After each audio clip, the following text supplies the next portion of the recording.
높은 과학기술과 산업 경쟁력으로 세계의 주목을 받고 있는 대한민국. 그러나 우리의 기초과학은 여전히 답보 상태입니다. 과학 분야에 있어 노벨상 수상자가 아직 한 명도 나오지 않은 우리나라. 어쩌면 지금이 바로 과학계 패러다임의 대전환이 필요한 시기는 아닐까요? You cannot be forced to enjoy it. People who don't love science will not be good scientists.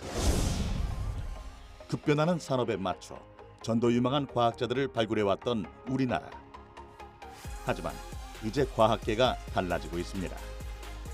경쟁력 있는 과학, 단기간에 성과를 내는 과학이 아닌 하고 싶은 과학, 재미있는 과학에 과감히 투자하며 창의적인 연구를 지원하는 시대가 도래했습니다. 진짜 자기가 하고 싶은 일에 에너지를 쏟고 사랑할 수 있는 그런 분위기가 정말 사회적으로 만들어졌어요. 인류의 지식을 한 발자국 더 확장시키는 그런 데서 우리가 삶의 보람을 찾을 수 있지 않을까 생각을 합니다. 과학 선진국을 따라잡기 위해 숨이 차도록 뛰어온 지난 시간. 하지만 그것만으로는 과학의 진정한 발전을 얻을 수 없다는 것을 깨달은 지금, 과학 그 자체를 즐기고 사랑하는 풍토를 만들고자 새로운 노력을 시작한 것인데요. 우리의 과학이 세계 속에서 인정받고 더 나아가 인류에 공헌하는 그날을 향해 재도약하고 있는 우리나라 과학계의 현재 그리고 미래를 이야기해 봅니다.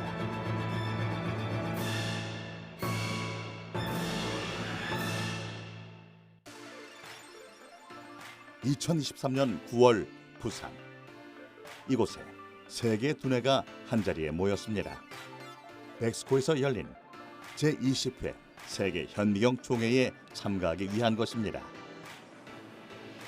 세계 50개 국가에서 현미경 연구자와 산업 관계자 3천여 명이 현미경 플랫폼을 통한 과학적 혁신과 융합에 대해 논의하는 자리.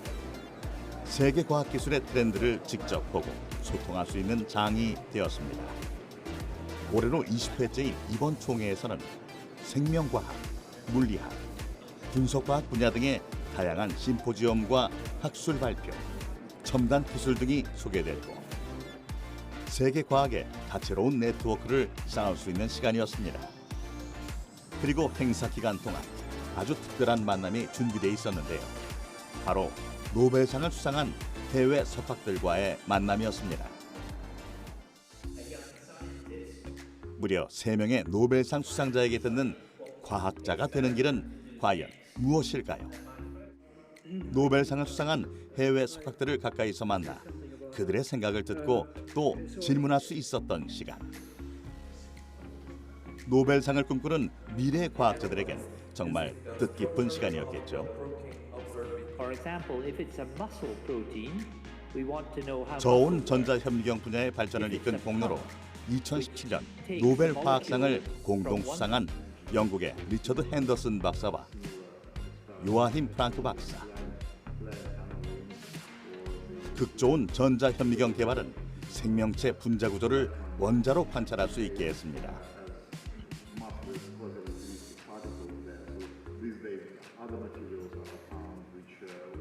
In order to develop something, there are times when you have to conduct experiments that are new to the world. So how do you determine if the results are correct or if there are unexpected flaws in the experiment?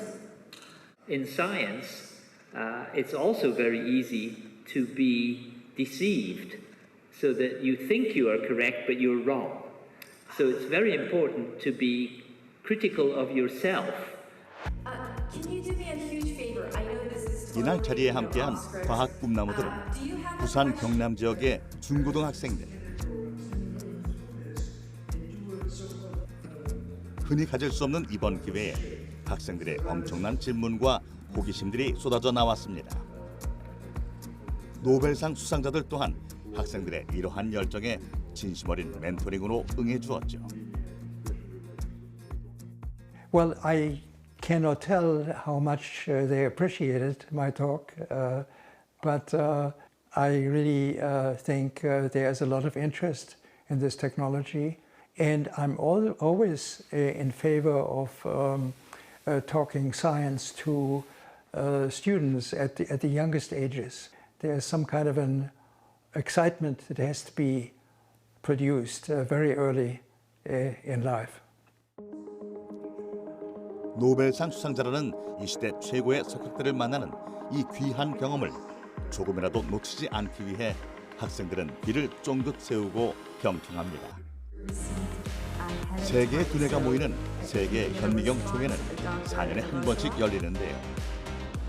아시아에서는 두 번째로 우리나라에서 개최된 것이기에 미래의 과학자를 꿈꾸는 학생들에게는 더욱이 꿈 같은 시간이 아니었을까 싶습니다.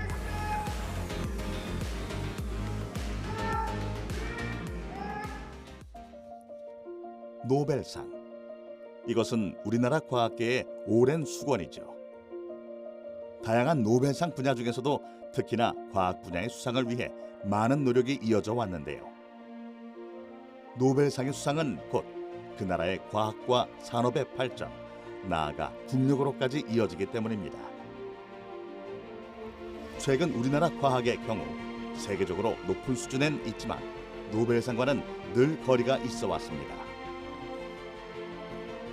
때문에 노벨상은 늘 동경의 대상이 되어왔죠. 이러한 상황에 우리나라 과학계와 교육계는 여러 행사를 통해 노벨상 수상자들을 초청해 그들의 경험과 과정에 대해 집중해 왔습니다. 노벨상 수상자들은 어떤 연구를 어떻게 노력해 왔는지, 또 그것이 노벨상 수상으로까지 어떻게 이어지게 된 것인지에 대해 알기 위해서인데요. 이것은 우리나라의 과학 분야 노벨상 수상에 대한 열망이 얼마나 큰지 알 수 있는 부분이 아닐까 싶습니다. I have to say there are many prizes, hundreds and hundreds of prizes. And the Nobel Prize is not the most valuable prize, but it's the one that has the greatest impact. People listen to it. And so every year at the beginning of October, the Nobel Prizes and the Nobel Prize Foundation raises the profile of science. And so most of us, we admire the Nobel Foundation for all of the hard work they do to award it, but they're looking for both research that's interesting and novel, but they also want it to make an impact. So sometimes there is a really interesting discovery, but doesn't get a Nobel Prize because they would like it to be useful to mankind. 알프레드 노벨의 기부로 설립되어 1901년부터 문학, 평화, 생리의학, 물리, 화학까지 5개 분야, 그리고 1969년부터 경제학이 추가되어 올해로 123회째, 총 6개 분야에서 뛰어난 업적을 이루거나 헌신한 사람에게 수여해온 노벨상.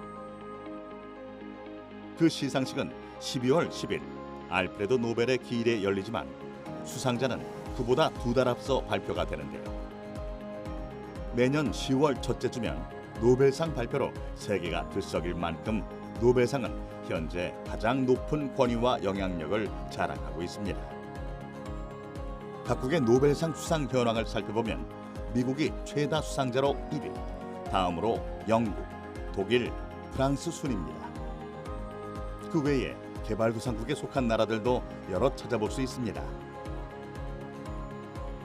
하지만 우리나라는 2000년 김대중 대통령의 노벨 평화상 수상을 제외하면 노벨상 수상 이력이 전무한 상황입니다. 현재 우리나라는 선진국의 반열에 올라섰고 과학기술의 역량과 성과 역시 세계적인 수준으로 평가되고 있습니다. 또한 IT를 포함한 다양한 지식기반 기술 산업들은 여타의 과학 선진국들과 비교해도 높은 경쟁력을 보유하고 있는데요. 이러한 상황에서 아직까지도 왜 우리나라의 노벨상 수상이 나오지 않는 것인지, 우리가 중요한 무언가를 놓치고 있는 것은 아닌지 많은 의문점들이 제기되고 있습니다.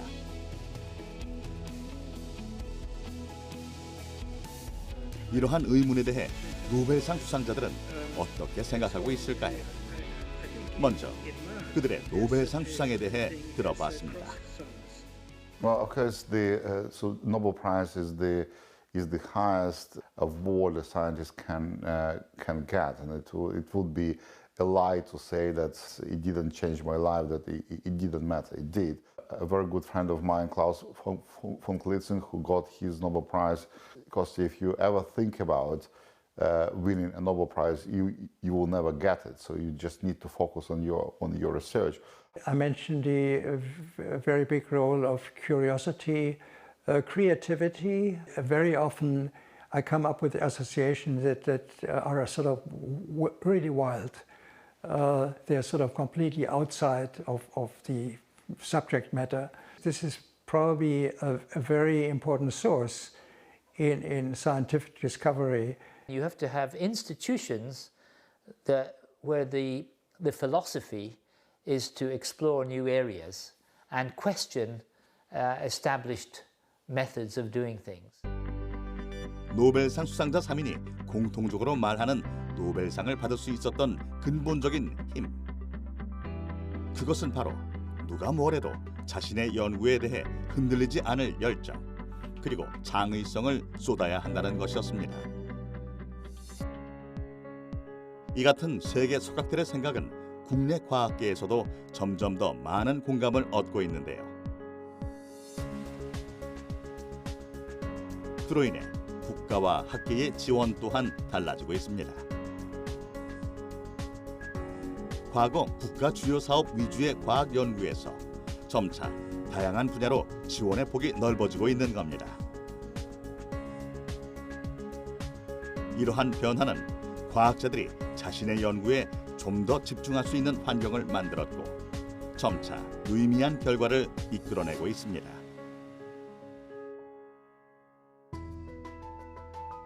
강원도 태백의 한 계곡.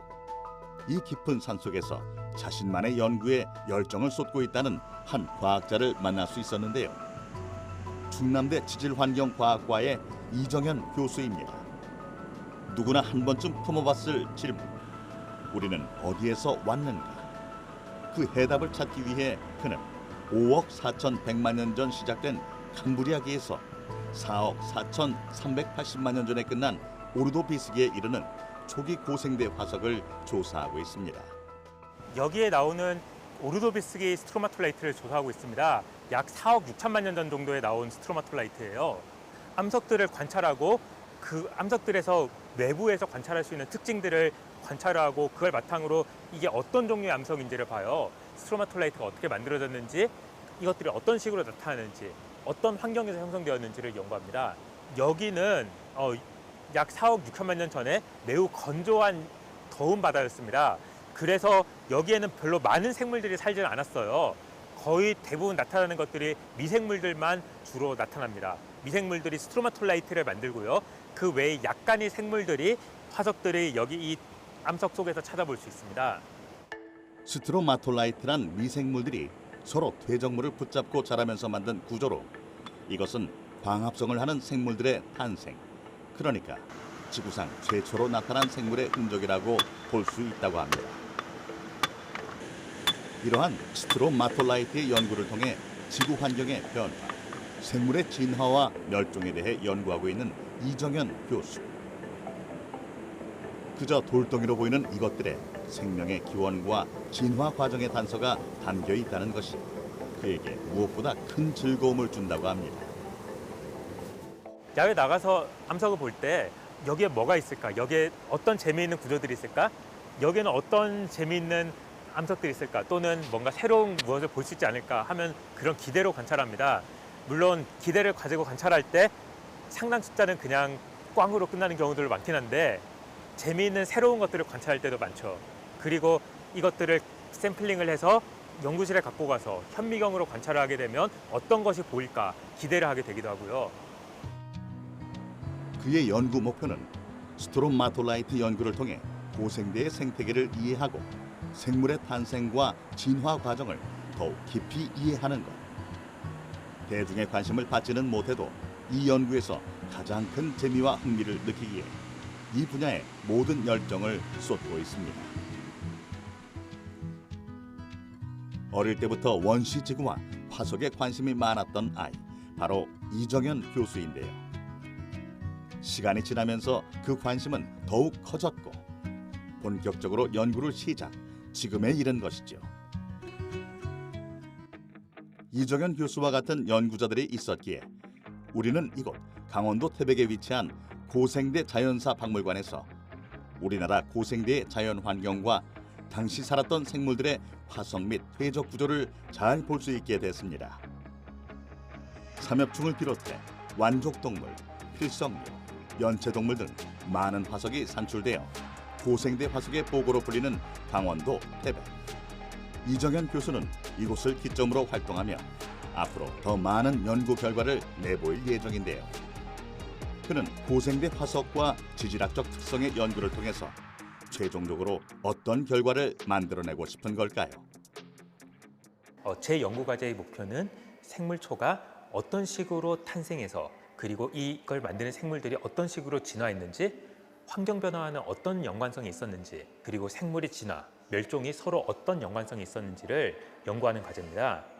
제가 10년 만에 이 연구 과제를 다 끝낸다고 하더라도 이걸 모든 답을 밝혀내기 힘들 거예요.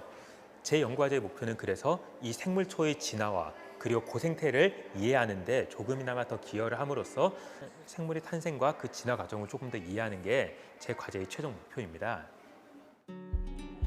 이러한 연구는 단기간에 가능한 것이 아니죠.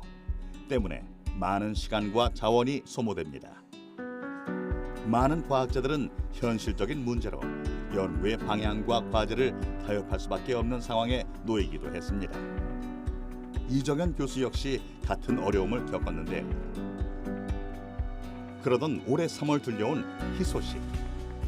앞으로 10년간 하고 싶은 연구를 계속할 수 있도록 지원해주는 과학기술정보통신부의 한우물 파기 기초연구과제에 선정된 겁니다. 이 한우물 파기 과제 사업은 젊은 과학자들이 10년이라는 상대적으로 긴 시간 동안 자기가 연구하고 싶은 과제들을 실패에 대한 걱정 없이 할 수 있도록 해주는 사업입니다. 그렇기 때문에 이 과제를 함으로써 좀 더 남들이 하지 않은 선도적인 연구를 할 수 있을 확률이 올라가지 않을까 싶습니다.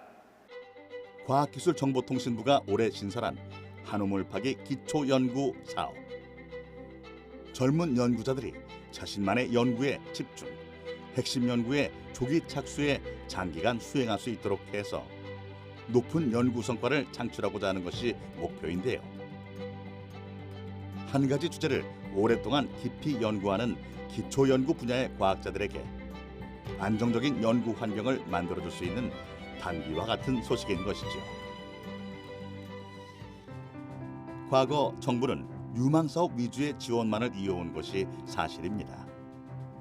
과학자들은 짧은 시간 원하는 성과를 이뤄내야 했기에 압박은 언제나 심할 수밖에 없었습니다.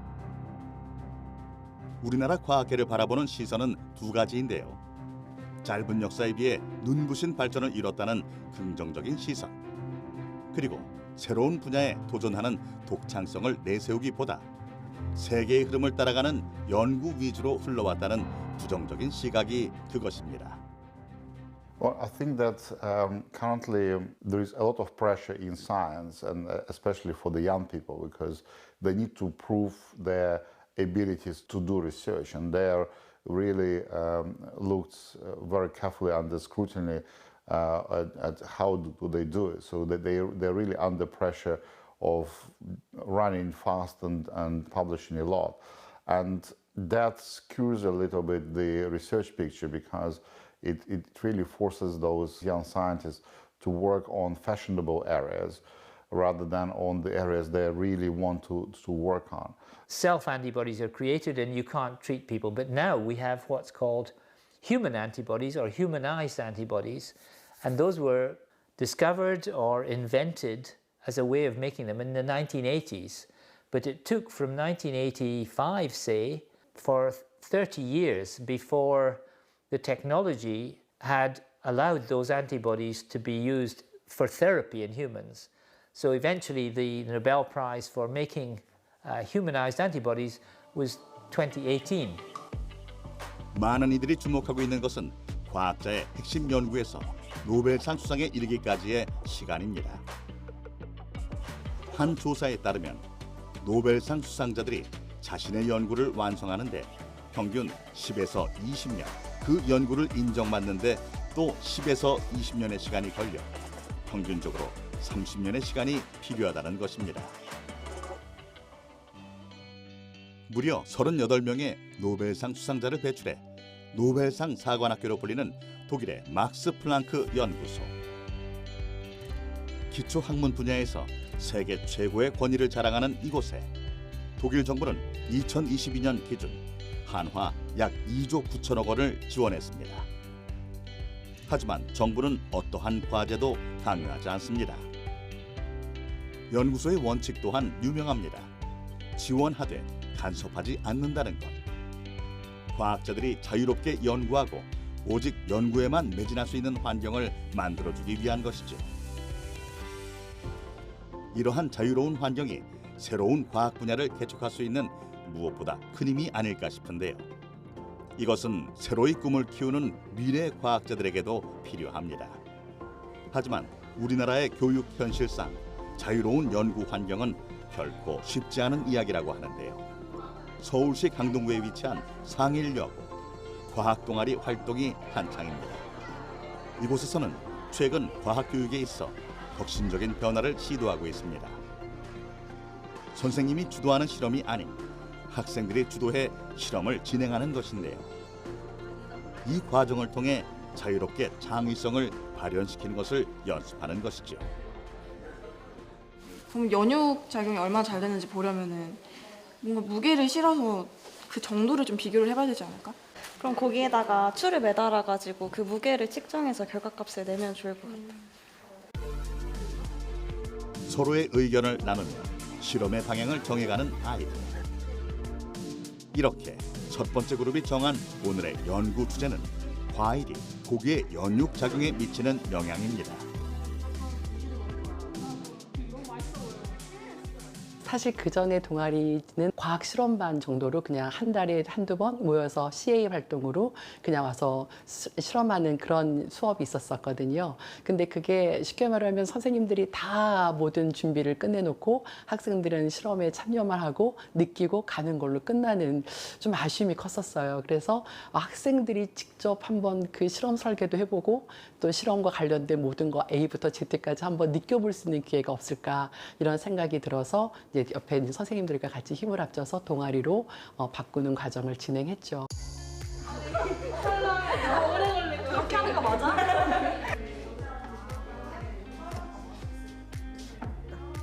자유로운 분위기 속에서 본격적으로 실험이 시작됐습니다. 각각의 과일이 돼지고기에 어떤 영향을 미치는지 또 고기의 연육작용에 어떤 차이를 주는지를 실험하기 위해 재료 준비에 나섰는데요. 실험군으로는 키위, 사과, 파인애플, 레몬 4개의 과일이 선택됐습니다. 껍질을 벗겨낸 과일을 곱게 갈아내는데요. 아이들은 나름의 방식으로 가설을 세워 실험을 하고 구체적인 검증 방법까지도 직접 정할 수 있습니다.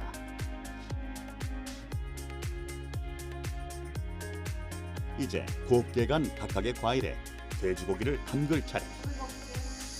고기는 일정한 크기와 두께를 전제로 했습니다. 미리 세팅된 실험을 진행하는 것이 아닌 자신들이 주도하고 창의적으로 생각해낸 실험인 만큼 재미와 흥미는 더욱 플러스된다고 하는데요. 한 단계 한 단계 모두가 함께 만든 실험이 이렇게 준비가 되었습니다. 증류수를 포함해 5개의 실험군에 담근 돼지고기. 이제 5시간 후 각각의 과일이 돼지고기에 미친 영향을 알아볼 수 있을 겁니다. 실험 과정에서도 일단 제일 첫 번째는 완전하지 않은 형태로라도 아이들이 날 것 그대로 실험을 설계해 오게끔 하거든요. 선생님이 주도해서 앞에서 예비 실험을 보여주고 따라오라는 형태가 아니라 당일에 그 실험을 맡은 친구들이 이제 실험을 전체를 진행을 하거든요. 이번엔 또 다른 그룹의 아이들입니다. 이 그룹의 실험 주제는 무엇일까요? 막스 플랑크 연구소에서 자유롭게 실험 주제를 정하듯 이곳 동아리 학생들도 실험에 앞서 어떤 실험을 할 것인지 직접 결정을 하는데요. 이 그룹은 루미놀 반응 실험을 선택했습니다. 루미놀 용액은 혈액 속의 헤모글로빈과 반응하면 파란 형광빛을 내는 걸로 알려져 있죠. 그런데 이 실험을 선택한 이유가 흥미롭습니다. 범죄 드라마를 좀 즐겨 보거든요. 근데 거기서 혈흔에 루미놀을 뿌려서 빛나는 거를 보게 됐는데 그게 왜 빛나는지 그리고 그게 어떻게 지속되는지가 궁금해져서 이 실험을 해보게 됐습니다. 다양한 채널을 통해 호기심과 탐구심, 아이디어를 얻어 실험의 주제를 정하는 아이들. 중요한 것은 자신의 궁금증을 직접 실험해보겠다는 의지입니다. 그것을 기본으로 실험의 가설을 세우고 하나씩 맞춰가는 과정을 통해 아이들은 과학적 호기심을 충족하고 성공과 실패를 경험해 나가는데요. 실험의 결과는 어떻게 됐을까요? 암실 속에서 비커 B와 비교해 루미놀 용액을 넣은 비커 A에 확연히 보이는 파란색 형광빛이 보이시나요? 드라마에서 본 루미놀 반응을 똑같이 재현해냈습니다. 학생들이 가지고 오다 보니까 상당히 제가 예상하지 못하는 그런 실험들을 가지고 와서 사실은 처음에 가지고 왔을 때는 이런 걸 고등학교에서 실험을 한다고? 라고 생각을 했었는데 막상 아이들이 실험 설계한 것들을 들어보다 보니까 교과 내용하고도 발전을 시킨 부분들이 분명히 있었고 그리고 학생들이 이거 변인 같은 것들을 통제하는 과정을 수행을 하다 보니까 학생들이 성장하는 모습들이 굉장히 인상적으로 다가왔습니다. 네. 어느새 어두워진 시간.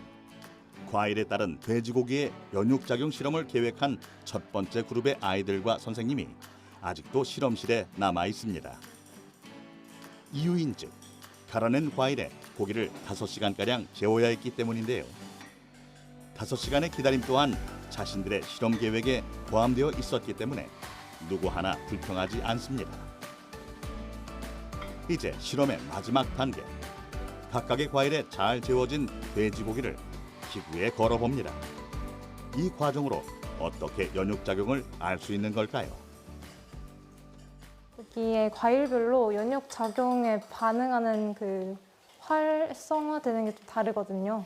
그래서 얼마나 활성화가 되느냐에 따라서 이게 더 얼마나 빨리 떨어지는지가 결정이 되는 과정을 보는 실험입니다.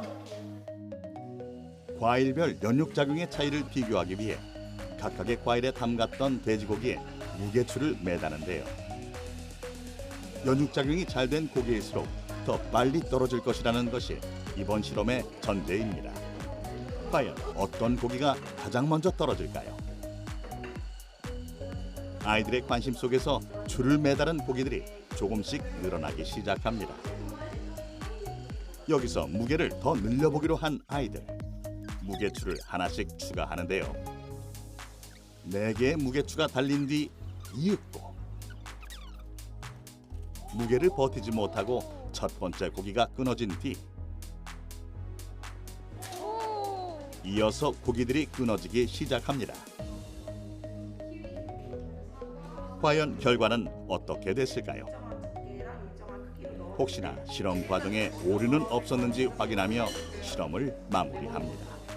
설계하는 과정에서 너네가 얻는 것들이 분명히 있을 거고 그게 이제 중요한 거니까 훨씬 더 중요한 거예요.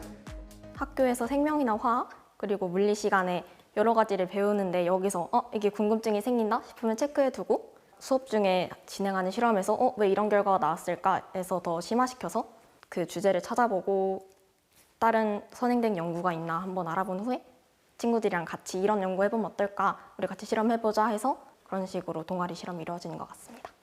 아무래도 저희 동아리는 학생들이 주도 실험을 하다 보니까 주도 실험에서 생기는 그런 질문들이나 아니면은 다른 학생들이 이해시켜야 되기 때문에 저희가 더 정확하게 내용을 이해를 해야 되는 것도 있고 좀 더 공부를 해야 되는 양이 좀 더 많아지는 것 같다고 생각을 하기 때문에 그 한 실험 한 실험을 맡아서 할 때마다 좀 얻어가는 지식이 생기는 것 같아서 저는 이 점이 오히려 주체적으로 실험하는 거에 있어서 되게 좋은 점이라고 생각을 해요. 이 모든 실험 과정에서 선생님의 역할은 혹시 모를 사고를 예방하거나 실험 도구 사용법을 알려주는 등 조력자로서의 역할만을 할 뿐 모든 실험은 학생들이 주도하고 선생님은 관여하지 않는데요.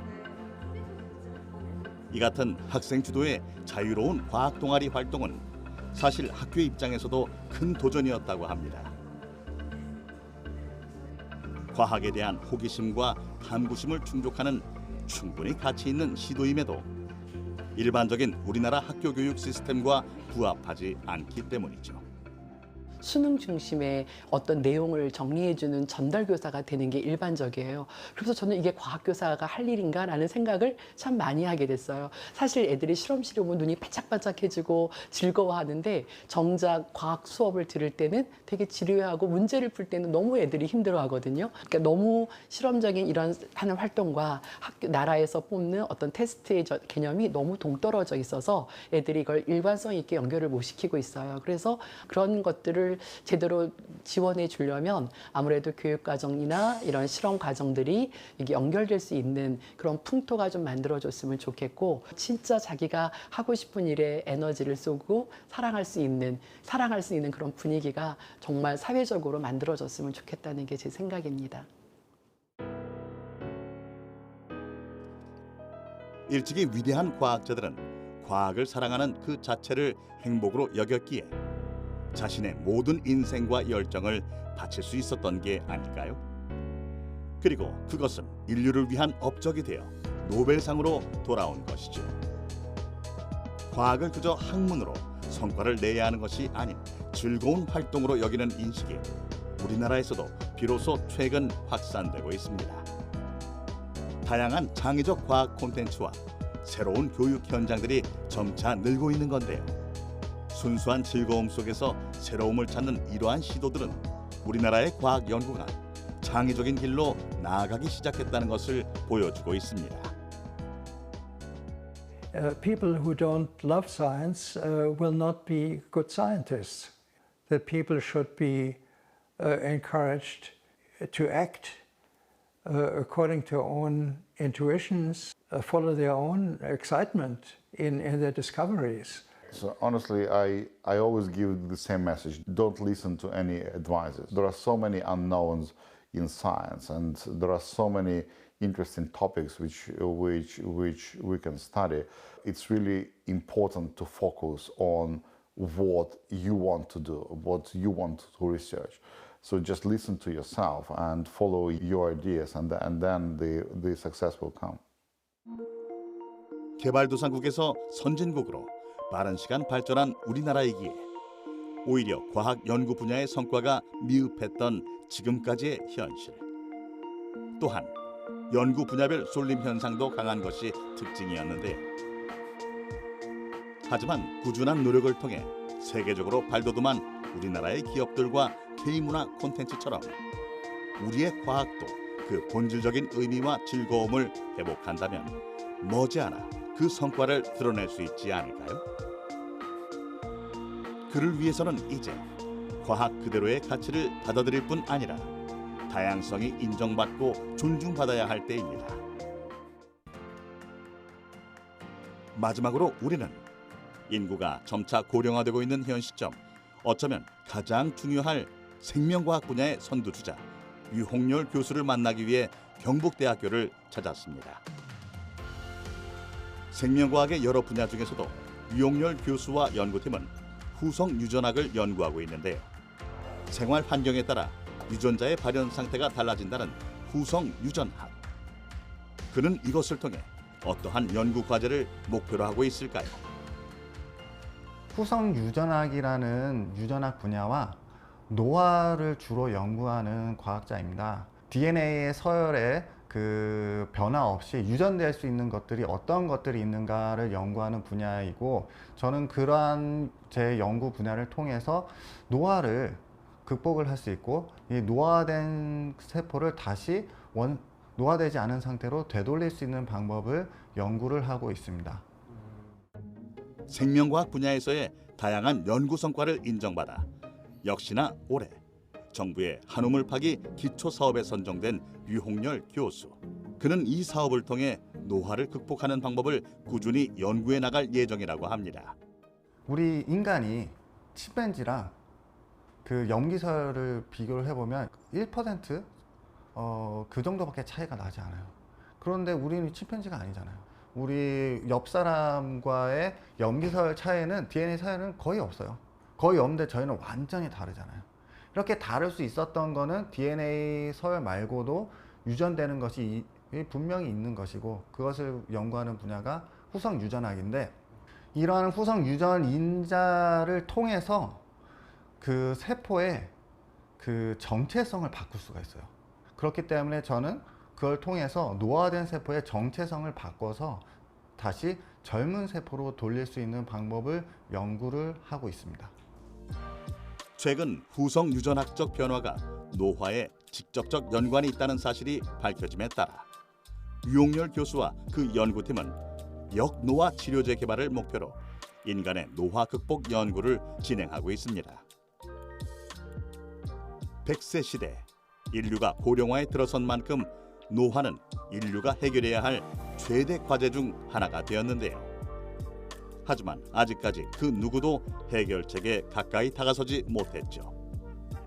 인간의 역노화는 정말 가능한 것일까요?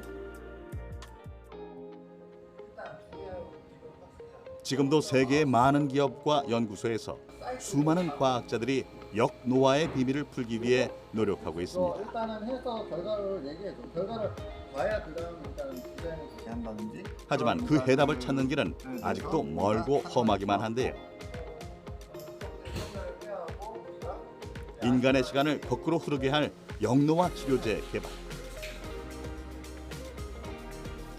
유용렬 교수는 왜 이렇게 어렵고 난해한 주제를 연구 과제로 선택했을까요? 사실 노화 극복은 오랜 인류의 염원이죠. 언제부터 시작을 했는지 모르겠지만 아마도 인류가 어떤 집단을 이루고 나서부터는 적어도 노화를 극복을 하려는 시도들이 있지 않았을까라고 추측을 하고 있죠. 그렇기 때문에 이 노화 극복은 저 역시 관심을 갖게 되었고, 그리고 현재 고령화 시대가 가고 있으니까 이런 노화를 극복을 하는 것이 사회에 긍정적인 영향을 줄 것으로 생각하고 있습니다. 노벨상의 기원이 된 알프레드 노벨의 유언을 보면 노벨상의 조건을 알 수 있습니다. 인류에 가장 크게 공헌한 이들에게 상을 주는 것이죠. 하지만 노벨상을 수상한 이들이 처음 연구를 시작했을 때부터 이러한 업적을 세울 것이라고 생각을 했을까요? 연구 그 자체로 자신에게 큰 의미가 있었기에 꾸준히 연구해 왔고, 그 결과 노벨상 수상으로 이어진 것이죠. 또 순수하게 시작된 과학적 호기심일지라도 인류와 세상에 기여하겠다는 마음이 있었기에 보다 큰 업적으로 이어진 것일 텐데요. 이러한 과학의 본질은 다시금 우리나라 과학계의 패러다임을 바꾸고 있습니다. 과학 그 자체를 즐기고 연구하는 것에 보람을 느끼는 것입니다. 주요 산업과 연관되지 않아도 자신이 원하는 연구를 할 수 있도록 국가의 지원을 받으며 꾸준히 연구할 수 있게 된 젊은 과학자들. 아직은 좀 더 정비해야 할 것도, 새로 만들어야 할 제도도 많지만 지금이 바로 우리나라 기초과학이 발전할 수 있는 터닝 포인트가 아닐까요? 그리고 머지않은 시간, 우리 과학자들의 독창적인 연구가 세계적으로 빛을 발하는 날을 기대해 봅니다. 노벨상을 수상한 연구들을 보면 실제로 노벨상을 수상할 것이다라고 생각을 하고 시작한 연구들이 많지 않습니다. 이걸 궁금하다라고 연구를 하고 진행을 했던 경우들이 많은데, 그렇게 연구를 하다 보니까 이게 재미있네, 이게 되게 중요하네, 그리고 그 연구 결과가 매우 중요하다라는 것들을 알게 되고 그 결과 노벨상을 수상한 것들이 많습니다. 과학을 연구하는 것의 가장 큰 장점은 우리가 하고 싶은 것을 하면서 인류의 지식을 한 발자국 더 확장시키는 그런 데서 우리가 삶의 보람을 찾을 수 있지 않을까 생각을 합니다. 지식을 연구하고 싶고, 그리고 좀 더 우리 인류의 발전에 기여를 하고 싶은 분들께서 한국 과학계에 좀 더 큰 기여를 해주셨으면 하는 바람이 있습니다. 많은 과학자들이 단지 노벨상을 타기 위해 연구를 하는 것은 아니죠. 하지만 언제부턴가 과학 연구는 노벨상이라는 수식이 따라다니기 시작했고 그것은 곧 노벨상에 대한 압박으로 이어졌습니다. 이러한 분위기 속에서 주요 산업과 관련된 연구 개발 쪽에 국가의 지원이 이어졌고 이는 기초과학 연구 분야가 소외되는 상황을 만들었는데요. 오랜 시간과 자원이 필수적인 과학 연구에서 지원이 부족한 분야의 연구는 답보 상태가 될 수밖에 없었습니다. 하지만 우리나라 과학계가 진정한 성과와 발전을 이루기 위해서는 몇몇 분야만의 발전만이 아닌 전체적인 과학의 수준이 올라가야 하는 상황. 이러한 과학계의 흐름 속에서 정부도 기초과학의 중요성을 인지하기 시작했고 이는 곧 국내 과학계의 변화를 가져오기 시작했습니다. 하고 싶은 과학을 마음껏 할 수 있도록 재미있는 연구를 끝까지 할 수 있도록 정부가 투자하기 시작한 건데요. 여기서 좀 더 나아가 다양한 투자와 지원이 이루어진다면 어떨까요? 지금보다 더욱 다양하고 새로운 과학 분야들이 개척되지 않을까요? 자유로운 분위기 속에서 즐겁게 임하는 과학. 그것이 우리가 그토록 소망하던 노벨상에 한 발 더 가까워지는 길이 아닐까 생각해 봅니다.